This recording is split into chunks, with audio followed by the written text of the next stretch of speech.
welcome to another Dawn and Julia Create. So Dawn has set the challenge this time, and we are playing with cardboard, one of our favourite supplies. So we are making a wall hanging today using said cardboard, but Dawn has stipulated black gesso. So let's see what we can create. As this was a wall hanging, I decided to add an extra bit of packaging to my originally chosen piece, partially because the spectrum wire packaging here was quite thin and I wanted something a bit thicker and substantial, but I also, because it is a wall hanging, wanted the ability to be able to hang it, and the spectrum wire had that little sort of hole at the top, obviously from being in the shop when it went on the little rod things. I don't know what they're called, but you know what I mean.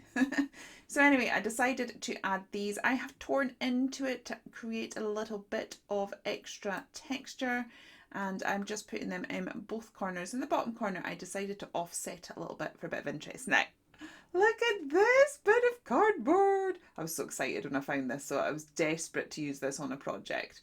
So yeah, I have chopped some down and I am putting it onto the project. You can see me sort of stretching it, because I think the fascinating thing about this is the fact that it is such a fun shape.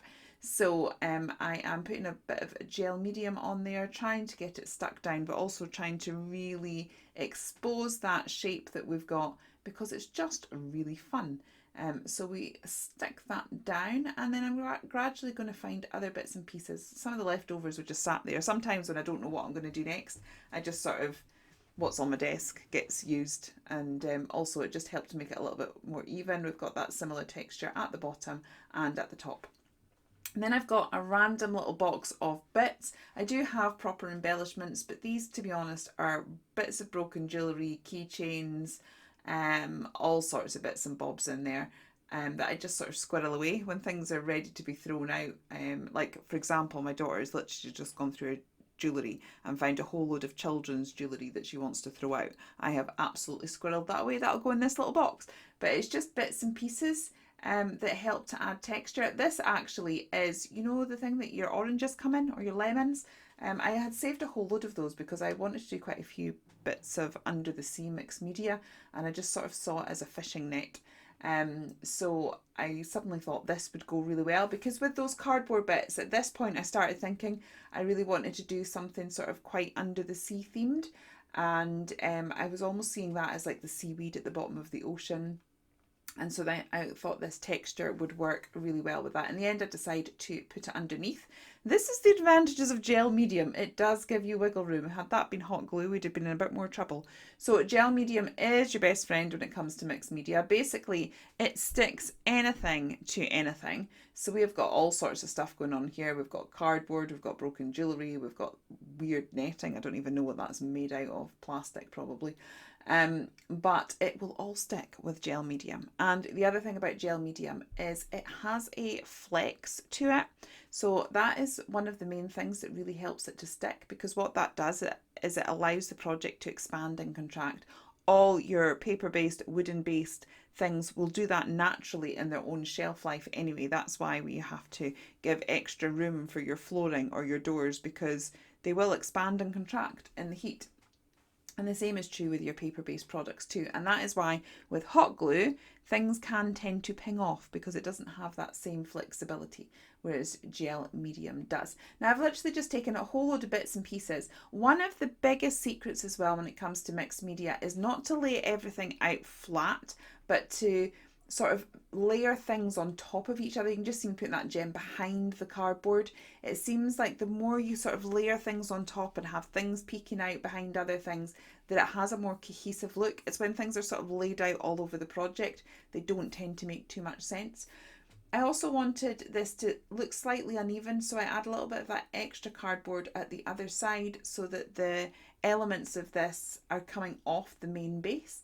And that is it all sort of stuck down there, partially dried. Once it's dried, we put it on the black gesso.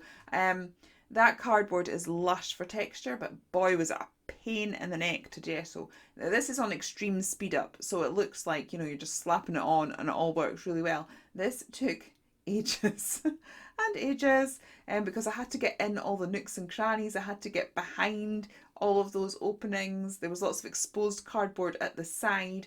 I think I maybe ended up putting about 3 coats of this on. But that's fairly boring viewing. So I have sped it up and only showed you 1 coat. At the end of the day, it all ended up black, which is what we want. Now, I'm kind of working in reverse. What I'm doing is choosing my souffle first. So Dawn has said 3 colours and a souffle. So I thought I'd choose my souffle first, and then I would base the colour choices on it. Now, hindsight is a marvellous thing. And of course, I'm doing this with hindsight. Please, please, when you are doing a project, swatch your colours. I wanted a purple, a pink, and a blue to match my souffle, and I thought it would work really well with this under the sea theme. The purple on black ended up looking gold.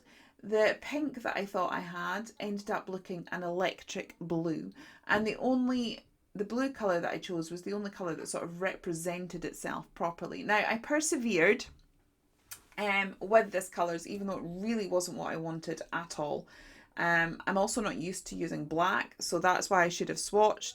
These colours look completely different on black, and I really, really should have checked it. So they say that, I say it, Dawn says it, that even if you make a project you don't like, if you've learnt something from it, then it's not wasted. So I have learnt, swatch, swatch, swatch, swatch.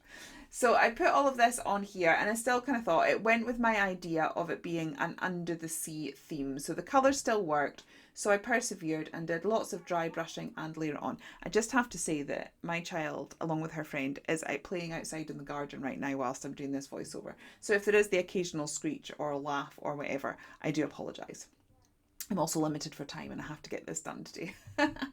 I really didn't like how this was turning out, so I tried dry brushing. In hindsight, what I would have also liked was to have allowed myself a brighter colour, like a white or something, to have dry brushed and got the texture. At this point, I was hating it. I couldn't see how I could fix it because Dawn had limited our colours to 3. I couldn't then grab a pink and add it. I couldn't then grab a white, which if I was working under normal circumstances I would have.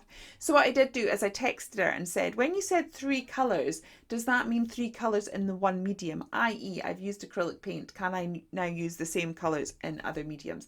And she said yes, I could. So I thought, well, let's see what we can do. So this time I swatched out the paint, and then I pulled out some different paint markers. These are the Ohuhu ones, and I think I've got a couple of Artex ones as well. And I swatched them to match. And now I'm using this acrylic marker to try and bring out some of the details. I'm sort of directly colouring on some of the details that I would like to emphasise so that we can see the texture a little bit more. To be honest, I wished that I had the other set. I've got a set of Artex markers, and the one that I've got is all colours. They do have another set that has the neons and the metallics in it, and I think I'm going to be investing in that because I much prefer the brush nib, and this would have been much easier with a brush nib, but it didn't have a metallic in it. So I am working with a bullet point. We're getting there. At this point, I still don't know what I'm doing, so I decided to put the souffle on and just see what happened. This souffle is on its way out. I've been very generous and put loads and loads of this on a project, which may seem a waste, but it'll be more of a waste to throw it away. And it's kind of getting to that stage. It's a lot drier and thicker than it should be. It's still usable, but I'm not sure how much shelf life I have on this. I've been fairly lucky. I've not really had to throw any away. I have been managing to use them up before they dry up. But yeah, I was just like, yeah, let's just slap it on. The bottom there bothered me because I had the edges of the cardboard, which were quite a definite thing. So I was trying to blend that away with the texture and the sparkle. And I'm literally, I really don't know what I'm doing at this point. Panicking probably because I hate it. And I just thought, right, do you know what? Let's get all the souffle on, see what it looks like with sparkles, let it dry. And yeah, this is it dry. Still not loving it. I really wanted that pink. So at this point, what I had done is I decided I want to see if I can try and make this look like an under the sea cave. So I thought I'll get my black gesso out again and sort of messily paint a border. So I don't want a nice even border. I want it to look like a rock face. And so I thought I'll paint that in, see how it looks at that point. If I feel like I can get there at this point, I will continue. But if I didn't like it at that point, I would just paint the whole thing over black, go and swatch some colours and get the colours that I actually wanted.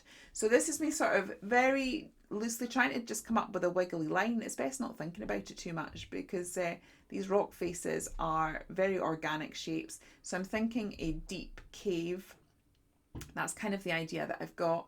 And I'm just sort of painting that on, and hopefully the black would make the colours pop, and that really did work. I then pulled out the Hoo metallic marker that matched the blue, and I'm just sort of drawing along the edge of what would be the rock face, and then dabbing it with my finger so it's creating a little bit of a shadow. And I love, once I started doing this, it really came together, and I started to feel like there was hope. I started to feel like I could actually do something. So that's another lesson. If it's not right, it's not the end. Just keep going, keep persevering, and you'll get there. I actually love the look of this. I think it would be quite fun to try and sort of recreate this technique and do some sort of geode or something, where that's my plan. This it started off being an under the sea theme. I wasn't particularly going to do a dark cave, but yeah, I actually really like how this turned out. So I'm just emphasizing that, trying to get some brighter areas on that, and yeah, just keeping going with that. So obviously this is a part of a collab with the lovely Dawn. Dawn is a whiz when it comes to mixed media. She is very good. She's probably thought about her 3 colours a lot more than I did. So hers will be fantabulous. So please do pop across and check.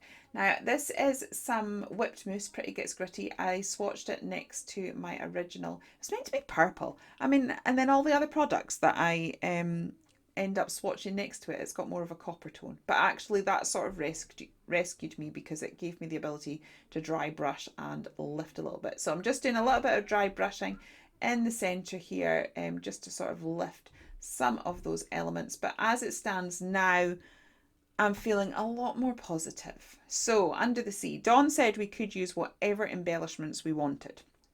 To me, my style of crafting, I always like imagery on it. So for me, having a coloured image is an embellishment. So I hope that's okay, Dawn, and I hope that doesn't land. It said scream. There we go. Sorry about that.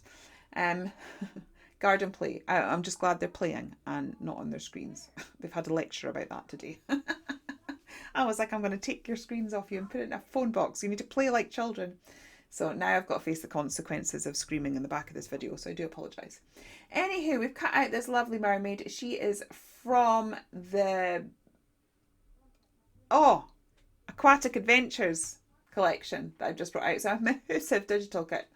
And there's this gorgeous mermaid in it, and I could just imagine her just enjoying this secret cave of wonders at the bottom of the ocean, almost like Little Mermaid. I think this is where she'd keep her dingle hoppers and things like that, or sing Out of This World.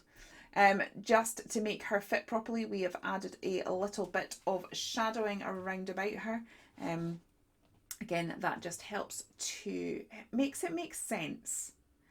Because everything has a shadow. Now, going with this cave idea, I then wanted to make sure that we had this sparkle all around the edge of the cave that we have drawn in. So I'm just adding that. Then I'm taking the same whipped mousse that we used to dry brush, and I'm adding loads of water and creating a wash, because quite frankly the image looked flat in comparison to all the other sparkle. So I have just put that down, and I'm putting a wash down over her hair and her tail, just to give it a little bit more bling and a bit more sparkle so that it sits right. I then used my Spectrum Noir clear pen that has a glitter, and I've gone all over her tail, and then the little floral details. You can't see it too much at that particular angle, but it does make it match the rest of the project. Now, I've dived once again into my embellishments. Now, these are my real paid for embellishments, as opposed to the broken bits and bobs that I've saved for, basically I've saved them for texture. These are sort of my pretties that, I have saved for projects. So I'm trying to get some under the sea themed things. We've got a few different baubles and things, and it just helps to frame her. I've also used the same copper pen that we added details to. It has a fine nib, so I'm just going over the scales on her tail to make it match. And actually, I love this project. I can't tell you how close I was to binning this. The only reason I didn't, quite frankly, is because we're going away this weekend and I had a day to finish this and edit it and get it up. So that's why I persevered, and I'm so glad I did because I love it now. So yeah, this is it. I hope you love it. I cannot wait to see what the gorgeous Dawn has made. It is going to be out of this world because, as I said, she is a whiz when it comes to mixed media. And if you enjoy mixed media, you may want to check out this video right here, and I will see you all again next time.